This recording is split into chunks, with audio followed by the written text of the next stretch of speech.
Ayan, magandang hapon po sa lahat and Happy Lord's Day. As we continue in our Belgic Confession Article 34, which is the Sacrament of Baptism. Maalala nyo yung mga huling mga week, lalo na yung sa baptism class na talakay ni Pastor Carl, pinaliwanag yung tungkol sa baptism. Patuloy natin pag-aaralan, which is why this baptism ay isa sa mahalaga nating malaman, lalo sa ating pananampalataya. Dalawa lang yung ating sacraments, di ba? Baptism and communion. So, doon tayo sa Belgic Confession, Article 34, which is the sacraments of baptism. Basahin natin. Basahin ko para sa inyo. We believe and confess a Belgic Confession, Article 34. We believe and confess that Jesus Christ, who is the end of the law, has by His blood put an end to every other shedding of blood that one could or would make as an expiation or satisfaction for sins. He has abolished circumcision, which involved blood, and has instituted in its place of the sacrament of baptism. By baptism, we are received into the Church of God, set apart from all other peoples and false religion, to be entirely committed to Him whose mark and emblem we bear. This serves as testimony to us that He will be our God and gracious Father forever. For that reason, He has commanded all those who are His to be baptized with plain water into the name of the Father, and of the Son, and of the Holy Spirit. By this, He signifies to us that as the water washes away the dirt of the body when poured on us, and as water is seen on the body of the baptized were sprinkled on him, so the blood of Christ by the Holy Spirit does the same thing eternally to the soul. It washes and cleanses our soul from sin and regenerates us from children of wrath into children of God. This is not brought about by the water as such, but by the sprinkling of the precious blood of the Son of God, which is our Red Sea, through which we must pass to escape the tyranny of Pharaoh, that is, the devil, and enter to the spiritual land of Canaan. Thus, the ministers on their part give us the sacrament and what is visible, but our Lord give us what is signified by the sacrament, namely, the invisible gifts of grace. He washes, purges, and cleanses our soul in all filth and unrighteousness, renews our hearts, and fills them with all comfort, give us true assurance of His fatherly goodness, clothes us with the new nature, and takes away the old nature with all its work. We believe, therefore, that anyone who aspires to eternal life ought to be baptized only once. Baptism should never be repeated, for we cannot be born twice. Moreover, baptism benefits us not only when the water is on us, but when we received it. But throughout our whole life, for that reason, we reject the error of the Anabaptists who are not content with the single baptism received only once, and also condemn the baptism of the little children of believers. We believe that these children ought to be baptized and sealed with the sign of the covenant. As infants were circumcised in Israel on the basis of the same promises, which are now made to our children. Indeed, Christ shed his blood to wash the children of believers just as much as he shed it for adults. Therefore, they ought to receive the sign of the sacraments and what Christ has done for them. As the Lord commanded in the law that a lamb was to be offered shortly after children were born. This was the sacrament of passion of death and death of Jesus Christ, because baptism has the same meaning for our children as circumcision had for the people of Israel. Paul calls baptism the circumcision of Christ. Bago tayo magsimula, tayo manalangin. Salamat Ama, patuloy mo kaming gabayan, samahan sa hapon ito upang pag-aralan ang baptism, siyang iyong institute. Ito ay visual aid mo na siyang gospel din para sa amin. Hindi, Panginoon, patuloy mo kaming gabayan at patuloy ibigay sa amin karunungan sa pag-aaral namin. Ito yung salita.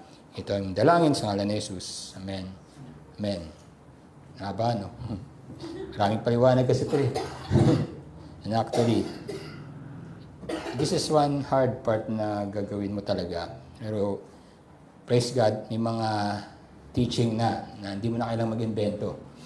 Kasi, truly, pag tinignan mo naman, ay pasok naman talaga doon at nandun yun sa salita ng Diyos.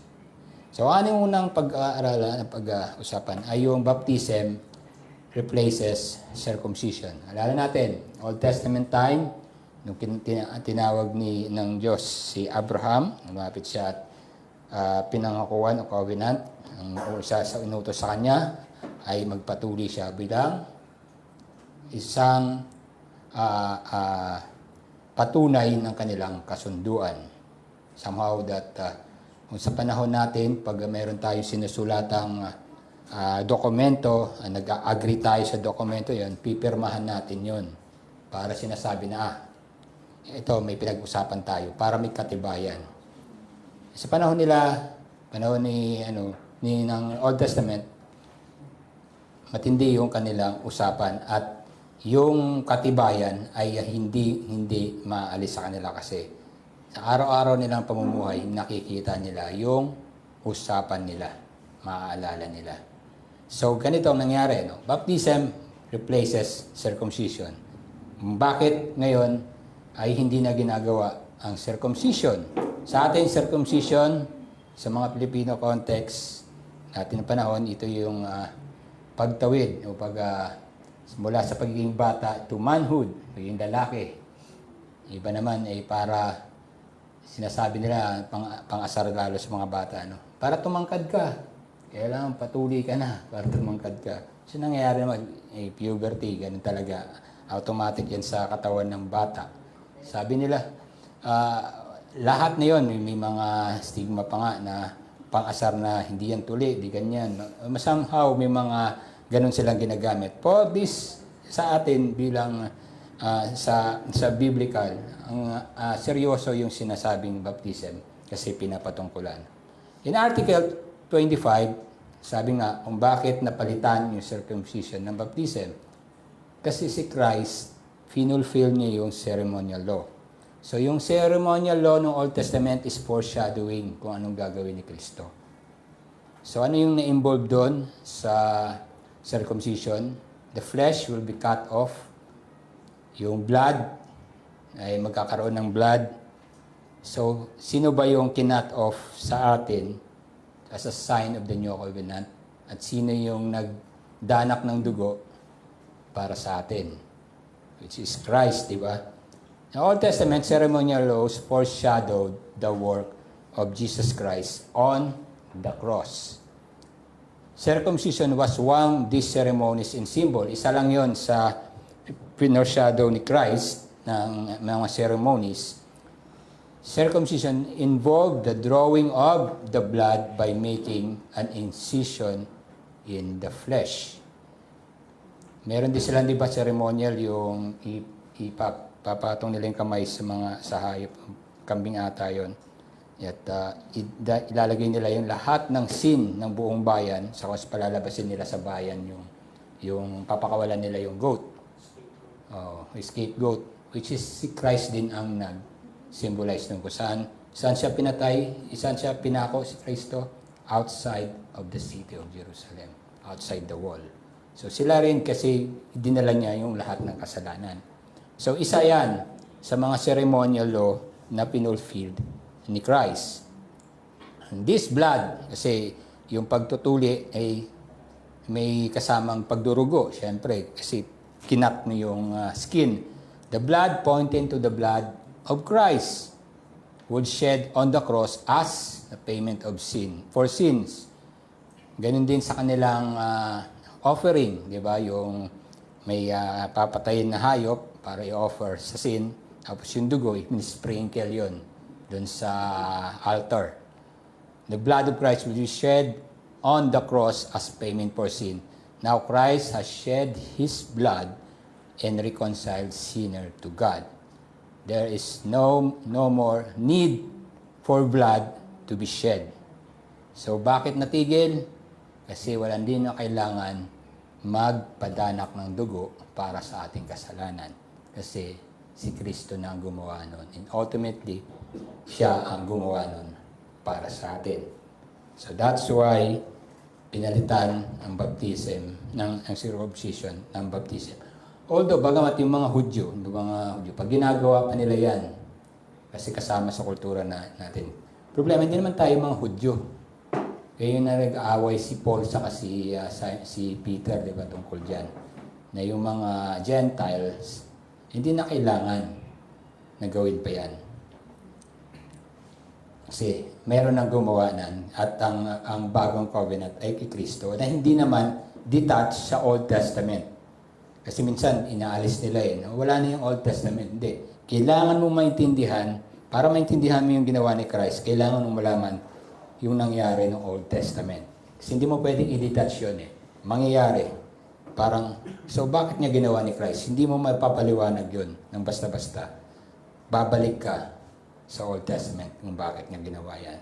So that's why mahalaga na makita ito. Bakit ang sa kanila yan, ceremonial yun, which is tanda. Christian baptism is also a sign for us. Sa tuwing may baptism, anong mensahe dinadala niya? Someone bled para sa iyo, and that blood washes, tinilinis ang iyong mga kasalanan. So, every time makikita tayong baptism, is also a gospel na pinapakita sa atin. So bakit natin ginagawa yung baptism? Hindi natin ginagawa as isa lang sa part ng ating gawain sa church. Actually, it's a gospel itself, a message of gospel. Kaya lang, nakikita lang natin visually. Yun yung ang mensahe nun. In Article 34, sabi nga, yung kasama dito, we believe and confess that Jesus Christ, who is the end of the law, siya yung nag-fulfill has by His blood, has He shed His blood, put an end to every other shedding of blood that one could or would make as expiation or satisfaction for sins. He has abolished circumcision which involved blood. It has instituted its place, the sacrament of baptism. Yun yung dahilan. Hindi mo na kailangan magpadanak pa ng dugo para masatisfy yung wrath of, para sa kasalanan ng may babayaran. Kasi may nagbayad na ultimately at ang Panginoong Jesucristo lang ang nag-end ng mga bagay na yun. Di ba magandang balita yun na hindi mo na kailangan mag-alay?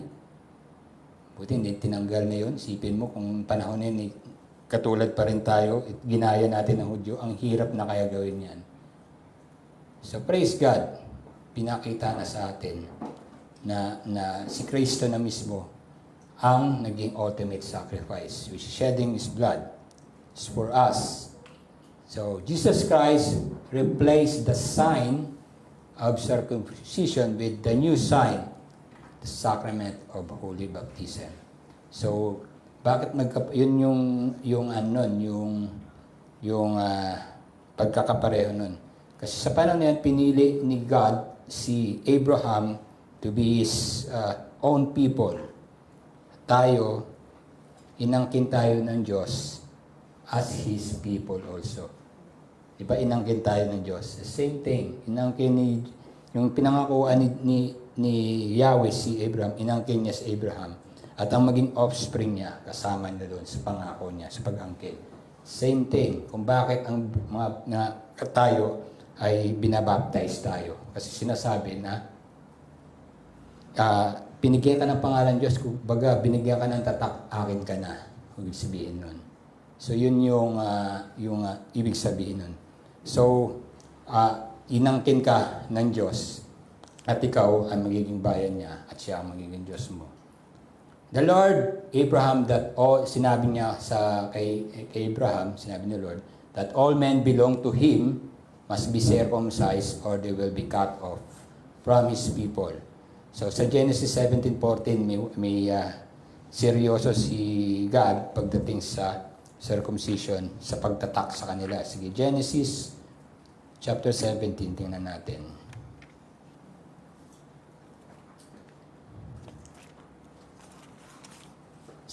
Verse 14, kung may mga Bible kayo, puntahan natin. 17 verse 14. Any uncircumcised male who is not circumcised in the flesh of his foreskin shall be cut off from his people. He has broken my covenant. So yun yung tanda ng pag-angkin sa inyo. You belong to me. Yung sign na yun na tinatakan ko yung you belong to me ay yung pagtutuli. Kung wala kang ganon, hindi ka kasama doon. So, yun yung naging sign niya. And then Christ instructed His disciple, ito naman yung kapareha kay Christ, to preach the gospel to all nations but He did not add that all must be circumcised. Yung sinabi ko kanina. Instead, He added that those who believe and baptize will be saved. Mark chapter 16, verse 16. New Testament tayo.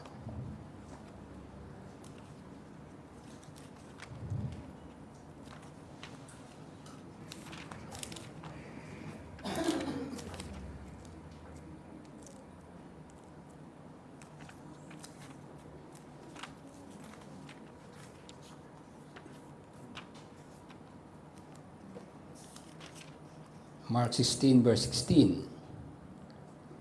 And someone, sumobra ako.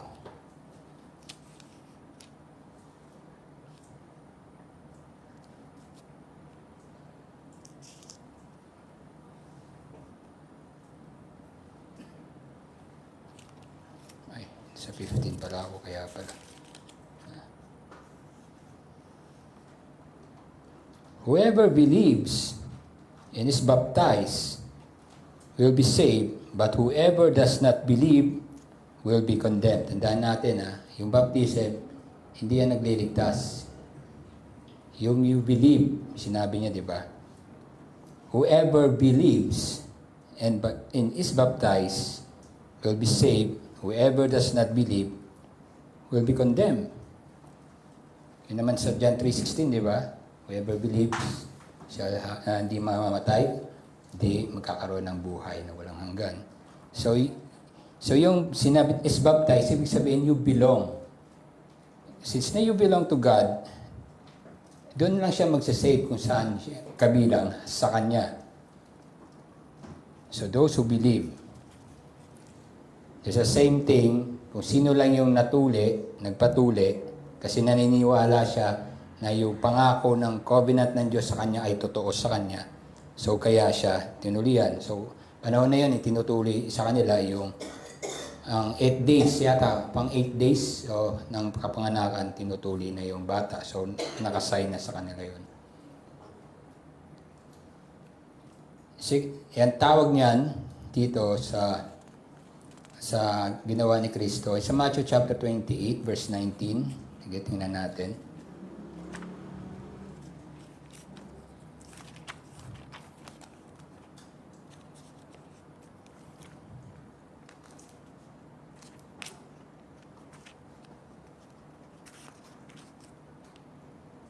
(28:19).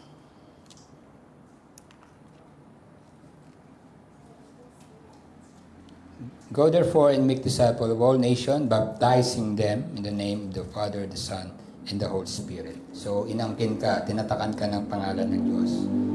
So that si Paul, tinawag niya ito the circumcision of Christ. When you are baptized in the name of the Father, and the Son, and the Holy Spirit, sabihin, you have been circumcised of Christ. Sa Colossians chapter 2, verse 11. Sige, puntahan natin. Sabihin nyo, nag-iimbento ako eh.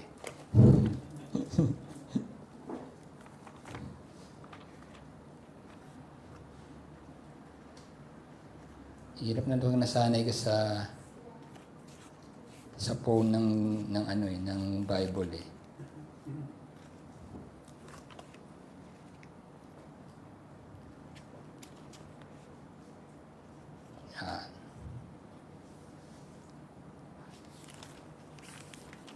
Colossians chapter 2,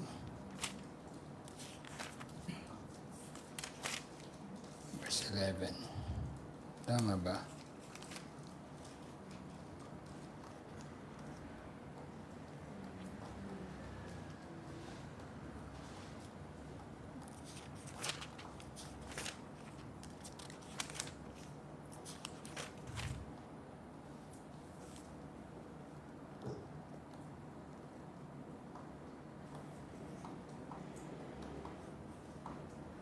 In him also you were circumcised with a circumcision made without hands, hindi nga kinat din ng by hands, by putting off the body of the flesh by circumcision of Christ.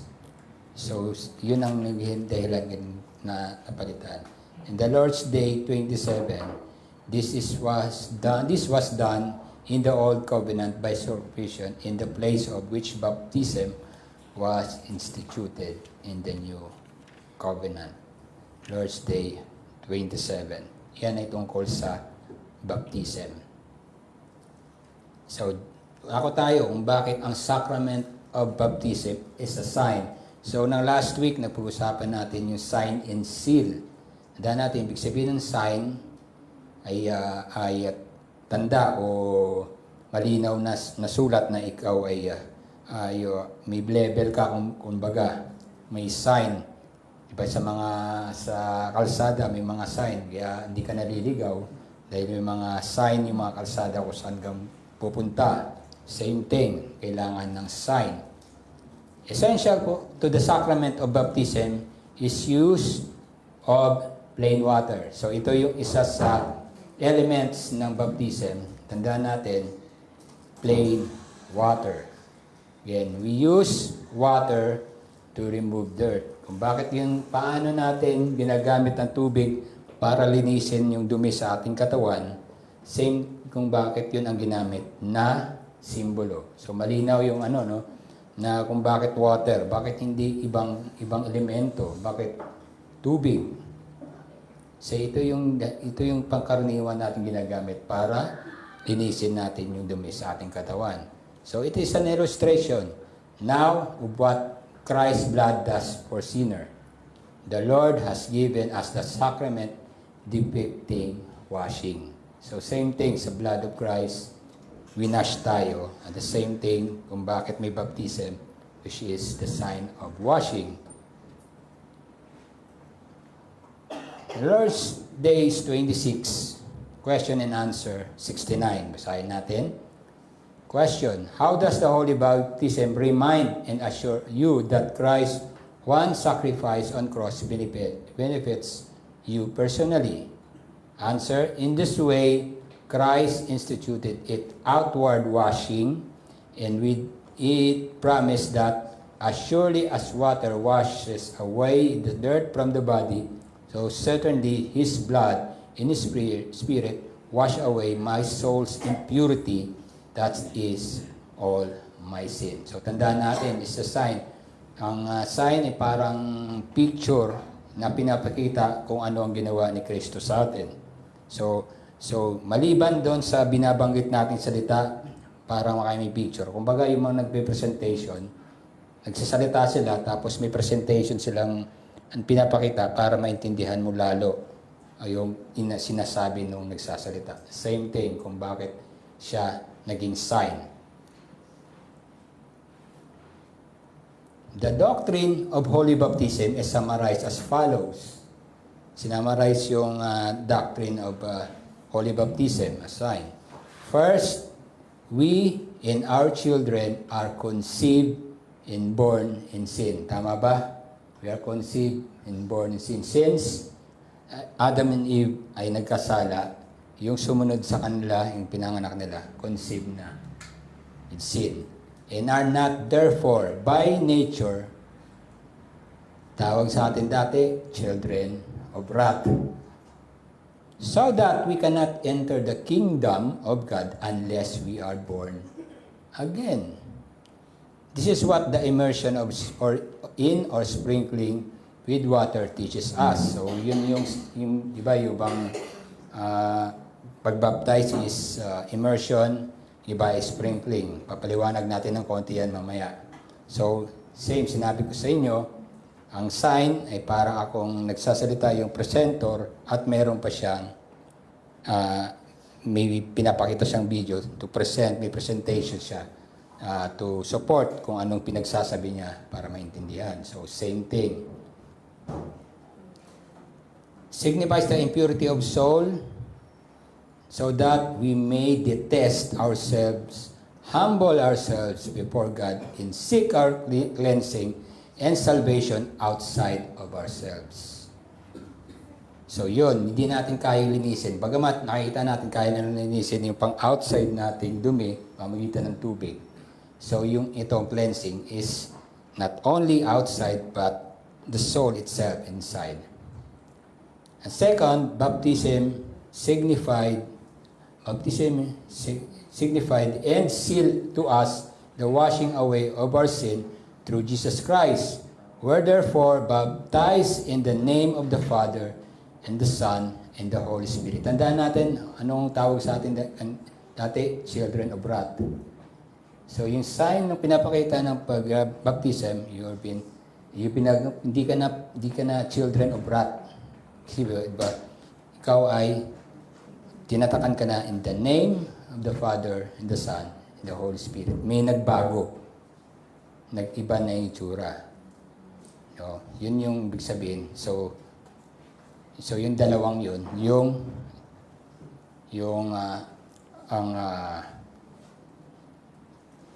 summarization ng baptism. Then, baptism as a symbol of washing away sins finds its vital root in the Old Testament. Sige, Exodus chapter 30, verse 18 to 21.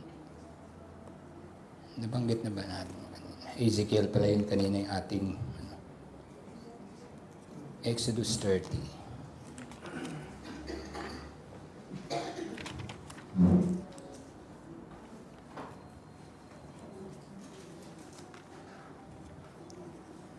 Verse 18 to 21.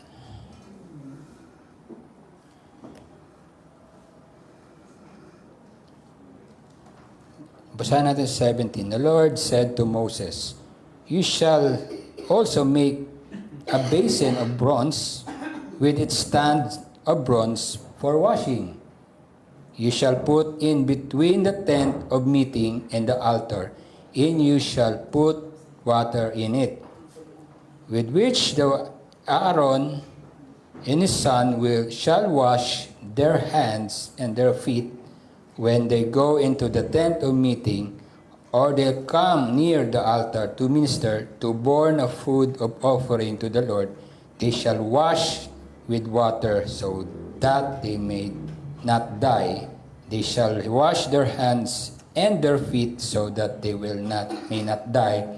It shall be a statute forever to them, even to him and his offspring throughout generation. Tingnan mo yung paggamit ng tubig, which is the washing. So, ginagawa na nila on Old Testament time, bago sila pumasok sa Holy of Holy, mag-offer, kailangan nila maghugas doon sa ng water doon sa basin na yon.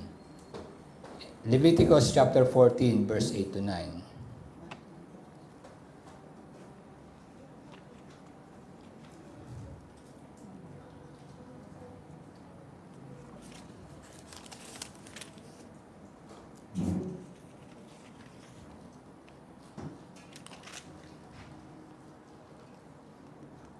And who is to be cleansed shall wash his clothes and shave off all his hair and bathe himself in water, and he shall be clean.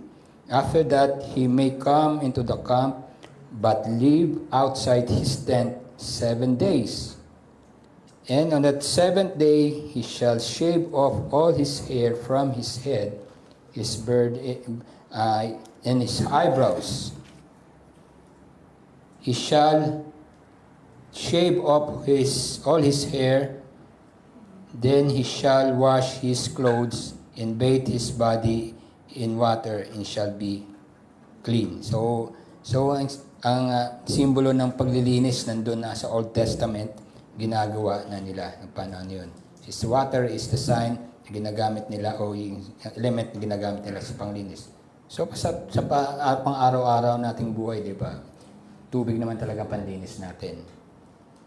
Ezekiel 36 verse 25. Ito yung mga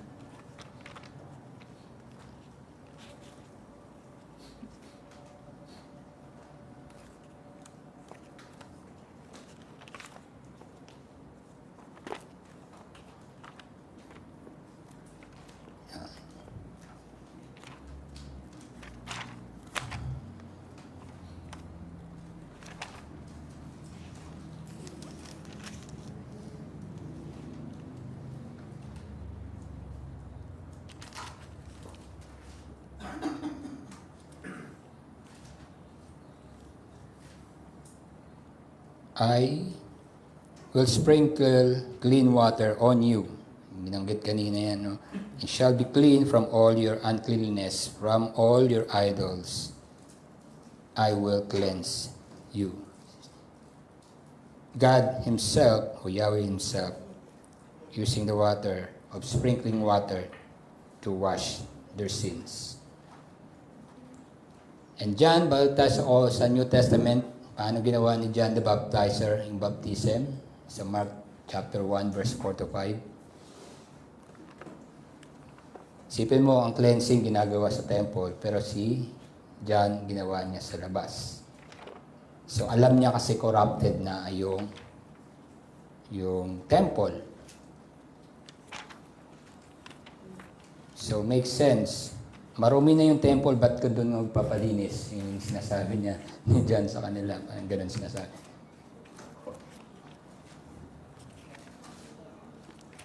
Yun simula ng kanyang ministry.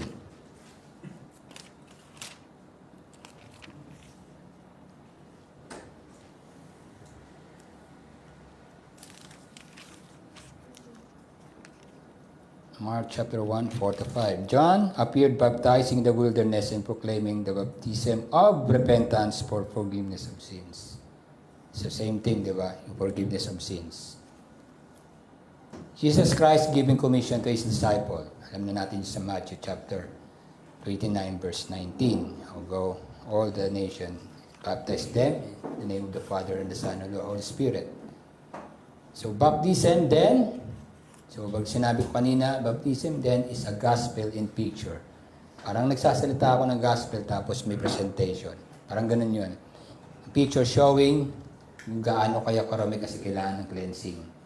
And dead in sin, wherein how Christ washed away our sins to be righteous before God. Tandaan natin is a visual aid. Just to enforce, to remind us the gospel. Hindi siya nagsasave, pero pinakikita lang yung picture. Ganito ka-sinave ng ating Panginoon. Ganito kanya pinili out of all the people, katulad ni Abraham, pinili niya si Abraham na maging sa kanya. Same thing, nung tayo ay binaptize, you are being named by the name of the Father, the Son, and the Holy Spirit. Kaya kanya nilinis. Kasi nga, ibinukod ka na niya sa karumihan ng mundo. And then, how to be the sacrament of baptism is a seal. God commanded every male, so panahon ng Old Testament, lahat ng kalalakihan in Israel was to receive the sacrament of circumcision in his flesh. In his providence, the Lord could have given Israel a picture of the gospel. Yan sinasabi sa Old Testament, meron ng gospel. The gospel that remained at a distance from each individual. So, ganito yon, di ba yung covenant ni Lord kay Abraham, binigay niya kay Abraham. He can actually seeing sa kanyang sarili na yung pangako na yun ay para sa kanya at totoo sa kanya. Pero hindi tumigil kay Abraham. Sabi niya hanggang sa offspring niya kasi maging nation siya. So, dalawang view na pwede mong tingnan sa pagpangako ng Diyos. The view is, the God's view, na hindi lamang ikaw individual, kundi sa isang bayan. Ikaw, pag narinig mo yung pangako na yun, hindi mo iisipin na sa buong bayan lang. Hindi. Angkinin mo, totoo sa akin yung pangako. So makikita mo yung beauty ng pangako na yun. At ibibigay mo at dadalhin mo hanggang sa iyong sa magiging offspring mo. Yet in his care, he did not do so. Ishmael, Israelite, was to carry his own flesh. Kaya yun nga, yung mga kalalakihan, carry nila yung sign, flesh, sign of God's covenant of grace with Him. Bagamat sinabi niya for the nation, but with Him. God particularized the sacrament so that He might impress on each individual Israelite that the fact that God covenants with him, no one was to think that God's promises were true for Israel in general, but not through himself specifically.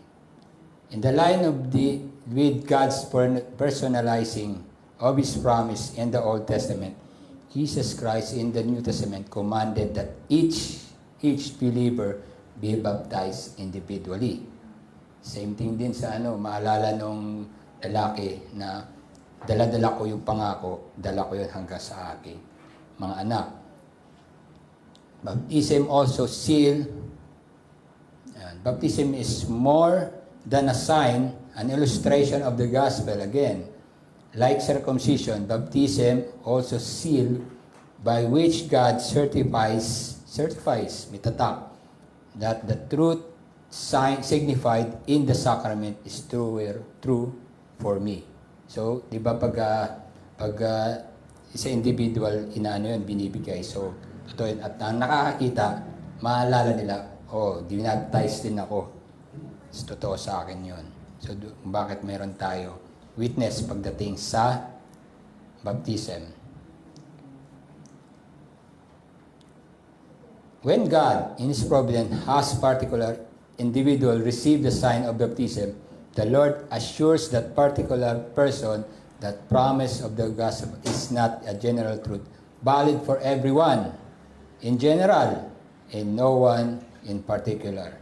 Rather, by having a particular individual receive the sign of baptism, the Lord assures that person that the promise of the gospel is true specifically for him. He may then no doubt the truth of what God has done for him. So yun yung uli, is a picture of the gospel. So dito tayo, ano ba talaga? Sprinkling o immersion? So sa ating mga kapatiran kasama yung ating mga kapwa mananampalataya sa Protestant, kumbaga, yung mga may pagkakaiba tayo. Nagdidebate, dapat sprinkling, dapat immersion. So ano yung isang dahilan kung bakit ang iba ginagamit ang Sprinkling. Ezekiel 36:25. Pinanggit natin kanina yan sa ating scripture reading. Balikan uli natin.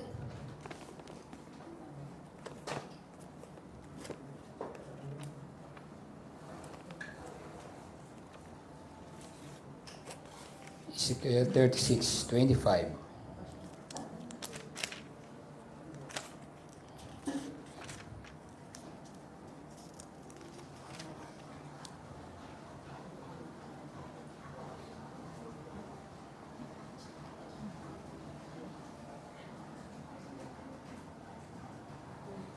I will sprinkle clean water on you, and you shall be clean from all your uncleanliness. From all our idols, I will cleanse you. So, siniseparate niya kasi yung bayan niya, kasi yung nasa paligid niya, mga idol worshipper. So, yung kanyang bayan, dapat may tanda na ikaw ay sa akin lamang. So, same thing. Sprinkling. In Hebrews chapter 12, verse 24. New Testament tayo.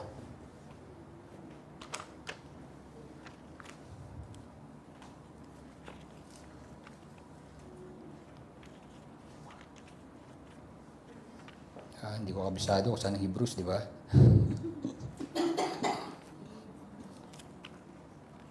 Saan bang Hebrews? Tapos ng John lang. Tapos ng James. Bago mag-James. Yun, kita ko na. Hebrews chapter 12.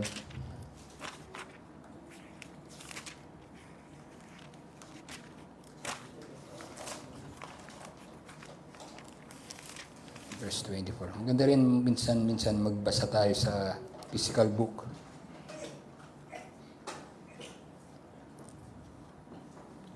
Verse 24. And to Jesus, the mediator of new covenant, into the sprinkled blood that speaks a better word than blood of Abel. So, sprinkling, yung selan.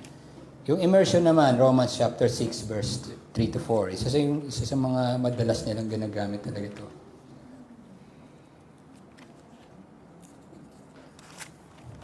Romans.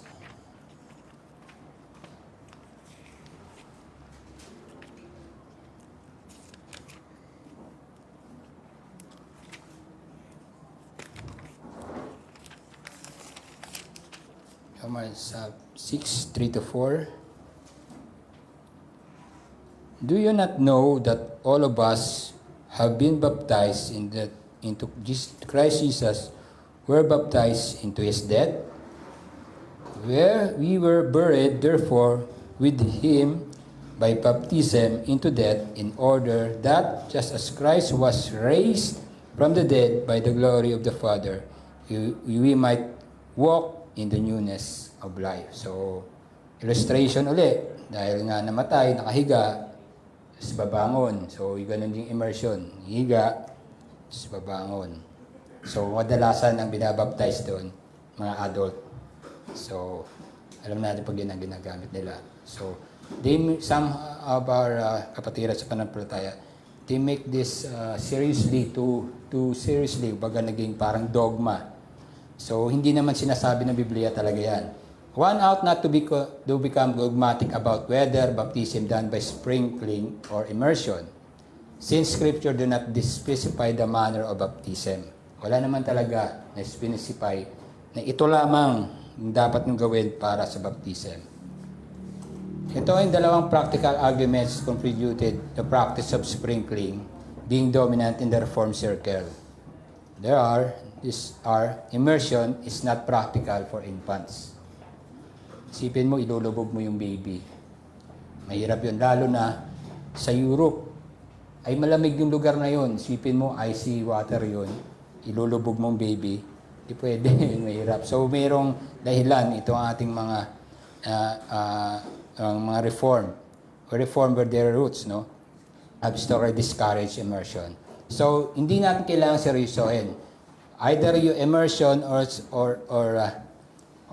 sprinkling, is pwede na yon kasi ang nandun yung isang element, which is water. Yun ang importante, may tubig. Yun yung element na makita dapat na importante. So, whether kung anong gagamitin natin, kung ano yung pwede. So, yun yung ibig sabihin lang naman nun.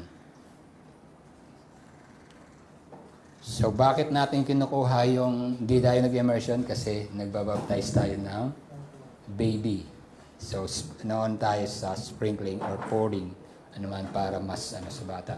So, ang importante, since ito lamang ay picture of a gospel, basta nandun yung element at ipinapakita sa image o sa picture na yon yung gospel. Yun ang importante yon. Importante sa bagay na yon. So, either or kung ano pwedeng gawin. Huwag natin gawing dogmatic kung ano dapat, ito lang dapat. So, no. Kasi isa lang siyang picture ng gospel para sa atin. Ang mensahe pa rin ay manggagaling sa salita ng Diyos. At yung picture, yung image na yun ay supplement lamang para mapatulong mapatibay yung gospel na sinasabi. And in the baptism, God, the initiative, imposed His covenant. No? Imposed lang pinilit sa atin. May magagawa ba tayo? Actually, wala talaga. Kaya nga yung mensahe, di ba? We receiving faith like a children. Ano? Children ba makakatanggi? No. They are all trusting na yung binigay sa kanila is so good para sa kanila. Kasi wala naman, sino ba nagbibigay sa atin? Diyos. So yun yung ibig sabihin nun. So God took the initiative ng coming of Abraham. Si Yahweh mismo ang lumapit kay Abraham. Siya ang pumili kay Abraham na binagyan niya ng pangako. Si Lydia, o isa sa New Testament tayo, hindi natin masyado itong nababanggit. So puntahan natin sa Acts chapter 16 verse 14. Isang mananampalataya ng Diyos na ang Diyos mismo ang nagbukas ng kanyang puso sa pananampalataya. 16, 14 to 15.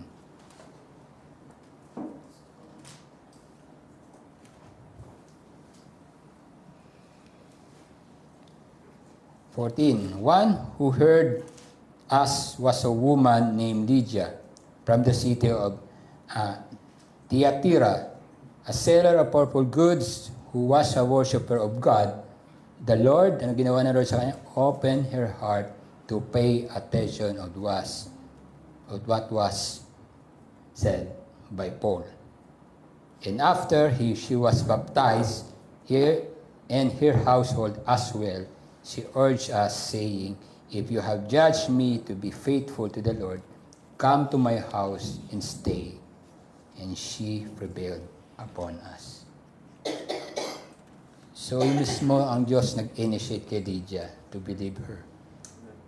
So, tayo, wala tayong kakayahan. Kaya yung tinatawag na depravity talaga sa atin. Wala tayo hanggat hindi ang Diyos ang lumapit sa atin, wala tayo. So, the time na si Jesus Christ lang bumaba bilang tao, isang sign na yun, yung Diyos mismo lumapit sa atin. Kung ako lang, buti na, hindi ako Diyos. Pwede ko naman magikin o maniwala ka, kahit sa distance ako. Pero hindi pinakita niya the true of His passion, the extent of His love na kailangan niya na gawin. Siya lumapit kasi wala tayong kakayahan na lumapit sa Kanya. That's Abraham and Lydia, though removed from each other, malayo yung kanilang context, malayo yung panahon nila, each other by centuries and time and hundreds of kilometers, received from the same God that identical promises in gifts that characterize in covenant of grace. So, covenant of sons and generation, Genesis chapter 17, verse 7 to verse 7. I will establish my covenant between me and you, and your offspring after you throughout their generation for everlasting covenant to be God to you and to your offspring after you. So, yung pangako niya, hindi lang personally kay Abraham, nag-expand hanggang sa kanyang generation at nakarating sa atin. When Abraham sometime later received a son, he could know that the infant in his arm was a covenant child. with all the wealth of that, on grounds that God has earlier said so. Offspring of Abraham were not God's children because they earned it. Hindi sila nasama sa covenant kasi they earned it. Or because Abraham wanted it that way. Hindi si Abraham nagpasya na itong anak ko belong to God. They were children of God because God imposed His decision upon them. You and your offspring. Siya nagsabi nun. Hindi si Abraham nagdesisyon na itong anak ko magiging anak ng Diyos. Kasi siya ay belong to God. Hindi ang God mismo ang nag-impose. Ang usapan naman, children can be children are also to be baptized. May iba tayong kasama sa mananampalataya, hindi sila naniniwala na pati yung bata ay pwedeng i-baptize. Itong mga reason nila, the New Testament does not in any text command infant baptism. Totoo naman yun. Walang direct talaga. The New Testament does not cite any example of infant baptism. Children do not understand baptism kasi bata nga daw sila, hindi nila makapag-confess. We do not know if children in question indeed believe. Hindi natin alam na yung batang ito, paglaki niya, maniniwala ba siya? So, may mga katuwiran sila, which is plausible, tama. In the Lord's Day 27, question and answer 74, the Heidelberg Catechism gives 3 reasons why infants must be also baptized. Question, should infant also be baptized? Sagot, yes. Infant as well as adults are included in God's covenant. Malinaw yan kay Abraham. And people, and they no less than adult, are promised deliverance from sin through Christ's blood and the Holy Spirit who produces faith. Therefore, by baptism, the sign of the covenant, they too should be incorporated into the Christian church and distinguished from children of unbelievers. This was done in the Old Testament circumcision. Bakit sila tinuli? To be separated, which was replaced in the New Testament by baptism. Sino ba tinutuli sa Old Testament? Baby. Baby pa lang. So, meron kaming nakausap yung mga classmate ko dati, nagkaroon kami ng discussion tungkol dyan sa Penuel ng classmate, na naging discussion ng baptism ng bata. Sabi nila, yung isa na may tindi yung oppose sa akin bakit naman babaptize? Kawawa naman yung batang yan. Paano paglaki kung Muslim yan? Sabi ko, kung napakaganda yung tinanggap kong gospel, is so beautiful, na kaya ka naniwala, hindi mo ba siya i-share sa anak mo? Hahayaan mo ba yung anak mo na maging Muslim? Kristiyano ka. So, hindi naman niya ako nasagot. Hindi naman kami nagkahaway. Pero natandaan niya yun. So, ganun yun Sabi ko nga, diba? Sabi niya, kawawa naman bata. Ikinulong mo na daw sa ganung pananampalataya. Paano maging Muslim yan? Kristiyano ka, hinayaan mo at ako maging Muslim. Parang ganun yung nasa ko. Kasi totoo naman, kasi niwalay ka. Anyway, kaya dahil mga bata, natin, kasi maalala natin anak natin, ay binaptize pala ito sa mga naman. So we make sure, may responsibility na mai-raise ko yung aking anak. Sa patuloy pananampalataya. Kasi the gospel is so good na nakita ko, as an adult, naniwala ko. Siyempre, hindi kaya mo nga i-share sa iba, sa anak ko pa, hindi. May kapangyarihan ka over your children. So, yung mahirap yun na, hayaan mo yung decision, yan ang simula Hayaan mo yung magsalita yung bata. Susunod na yung magulang sa bata, which is sisira talaga ang magkakaproblema talaga. So, I am to embrace the contents of God's promises. Una, and the baptism, a sign and seal. Kailangan natin tanggapin. The Lord God graciously imposed His glorious covenant upon us. How do we obtain the contents of what He promises us in His covenant? we obtain the contents of by responding to the promises made to us in baptism. Sabi ko nga baptism is the picture of the gospel. Pag sobrang ganda ng picture na nakita mo, hindi ka ba ma-in-love yun? Magugusto mo, mag-respond ka? So we need to respond to our baptism. This is faith. In faith, we need to embrace that God promises us.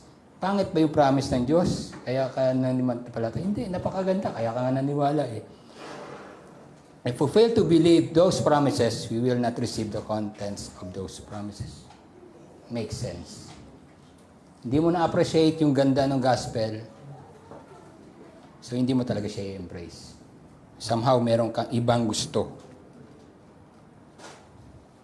Which is, hindi ako naniniwala na sobrang ganda ng gospel, hindi mo siya panampalaan. Maliban na lang talaga na ikaw ay belong. Somehow, hindi ka belong sa Kanya. To embrace the content.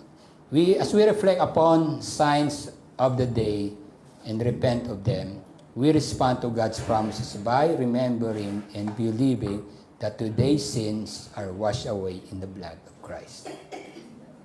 Forgiven, for that is what God signified the seal to us at our baptism. Similarly, in the face of the failures, we daily see ourselves in our struggle. We struggle in sins, against sins. We respond with the faith that the promise of God every time we believe again that God give us His Holy Spirit to renew our heart.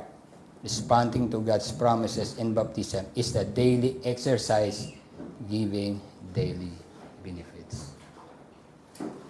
Same as we receive the gospel every Sunday. At every siguro pag nakikita mo, ay anak ko binaptized. So may promise yung... So hindi ka mananawa na yung anak mo i-raise up mo in that believing, that gospel.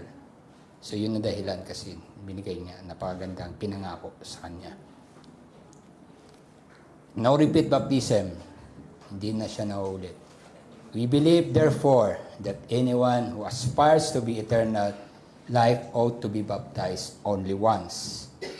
After all, God's promises are sure. He always means what He says. Therefore, He needs to say it once only. Besides, baptism portrays that we are raised to a new life with Christ. And as we cannot be, hindi ka na pwedeng panganak na 2 beses. Born again. Born again, born again. Baptism should never be repeated. So pag yung sinabi mo sa simbahan yun hindi na ako na-baptize in the name of the Father. Hindi, kailangan ma-baptize. So, born again? Joke lang. So, baptism benefits us not only when the water is on us and when we receive it, but throughout of our whole of life. Buong buhay natin. So that's as the sign na maniniwala. Na once na kinatakan ka na ng Diyos, in the name, may tanda ka na ng seal niya, yun na yun. So, you have to remember that picture ng ikaw ay binigyan ng sign na belong ka na sa ating Panginoon. This is how we see that baptism. Bagamat hindi siya magsasave, truly, hindi naman. It's just a picture, ulit-ulit. I-reinforce niya lang yung gospel o pangakong binigay sa atin. Kasi tulad niya sinabi ko dati na makakalimutan tayo. So God is so sensitive to our insensitivity. So we need those signs to makita natin ng mabuti ang kanyang ginawa. This is how God is. So tuwing tayo makakita, witness tayo ng baptism, remember that you also been signed with the name, the Father and the Son, the Holy Spirit. So that's why we celebrate that baptism. So kasi pag nakita natin infant, dati ganun din ako. Binigyan ako ng sign ng ating Panginoon. Thou the gospel work on us. So praise God that we always have that. O kaya may pagkakataon, kung darating may mga magkaroon ng baptism, yun ang paalala sa atin. That we are being baptized in the name of the Father. Sabihin, Hinangkin niya na tayo at tayo ay sa Kanya na. We've been separated. We are not, hindi na tayo children of wrath. We are already children of God. At yun ang ginawa sa atin. The baptism benefits us not only when we're waters on us, that we receive it, but throughout of our life. Tayo po'y manalangin. Dakilang Ama, salamat po sa patuloy mong pagbibigay sa aming paalala sa pamamagitan ng mga sacraments na ito, maging baptism man o yung communion. This is the gospel in picture. This is the gospel that we can see sa pamamagitan ng mga symbols, Panginoon. That's the sign in the seal, the sign that we are not na kami ay hindi na belong na kasama sa rat mo, kundi we are belong in Christ. At maraming salamat, you made a seal for us. Ibig sabihin, nakatatak na kami sa inyo, Panginoon, at no one, hindi ka na wala na makakabawi sa amin. Kaya maraming salamat. Hindi namin kayang gawin yun. Ikaw ang gumawa nun para sa amin. And we're only receiving it faithfully sapagkat napakaganda ng inoffer mo sa amin. So God, Panginoon, kaya patulungan mo kaming mapaalala ang mga bagay na ito, niyon, na napakaganda ng iyong gospel. Sa sobrang ganda niya ay hindi ko hayaan na iba ay hindi ma-experience ito, lalo na sa aming pamilya. That kung mayroon akong anak na sila ay nabaptize, make sure na i-raise ko sila sa iyong faithfulness. Pagmat hindi namin alam sa paglaki niya ay susuway ba siya kung mananampalataya. But hindi yun ang aming confidence. Our confidence that your gospel is true to me at magiging true yun to sa aming mga anak o sa iba, Panginoon. Kaya maraming salamat that you assured us with your blood na ginawa mo sa amin, na tinatakan mo kami bilang kabilang sa inyo. Hindi na kami tatanggap ng wrath ng aming Ama. Ang natanggap namin ay benefits na maging anak ng Diyos. Kaya maraming salamat, Ama. Ito aming dalangin sa ngalan ni Jesus. Amen. Amen.